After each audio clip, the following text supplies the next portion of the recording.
on Chinese investment, Chinese industrial park in India, for which we promised that the representatives of Ministry of Commerce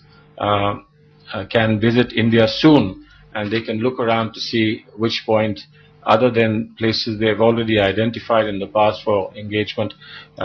could be suitable for a Chinese industrial park. But that will be seen in conjunction with the attempts that we are making to balance our existing trade. That is looking up, is growing very fast, but where our concerns about balance remains, and they were agreeable that we have to very specifically address the issue of balance in our trade to make it sustainable, but to see it in conjunction with investment flows that can, at least in the short term, address the issue of imbalance of trade, but investment flows being both ways. And I had the opportunity to see and meet with officials of various private sector companies that are particularly in the IT sector, which are already doing good work in China, and we hope that during the Prime Minister's interaction we will be able to enhance that to a higher level. There are two important matters on which we've agreed that we require more work, something on which more inputs are necessary at our end from other ministries and indeed in bilateral terms with other countries that are involved. One is the BCIM economic corridor, which is really the Bangladesh, China, India, Myanmar economic corridor, something that in principle we also, as our Look East policy and connectivity with ASEAN, are looking forward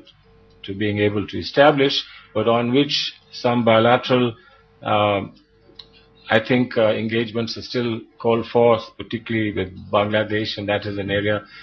we said we will continue to work, and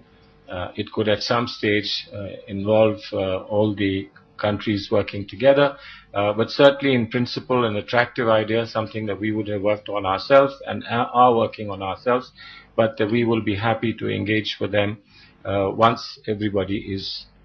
on board. The other issue on which we have, if you like, taken a little bit of a pause for the present is the regional trading arrangement that they have suggested, and that again goes back to the trade imbalance. We said that let the trade imbalance be addressed up front as an urgent priority, and then of course we can move to the next stage, which is the regional trading arrangement. We didn't actually specifically discuss this, but because during the officials meetings that will take place today, I can share with you that Chinese side had given us a border defense cooperation agreement some weeks ago, which essentially consolidates and brings together many of the agreements and protocols and the arrangements and the mechanisms that we have in place, brings those together, rationalizes them, and takes them forward somewhat. We also have some suggestions there based on our experience over the past few years, and we have in turn given them some suggestions, indicated certain points in the draft that need to be reworked upon, but hopefully this will be in their hands today, and therefore this is something on which we can work. But this was not part of the discussions that I had or on the agenda specifically.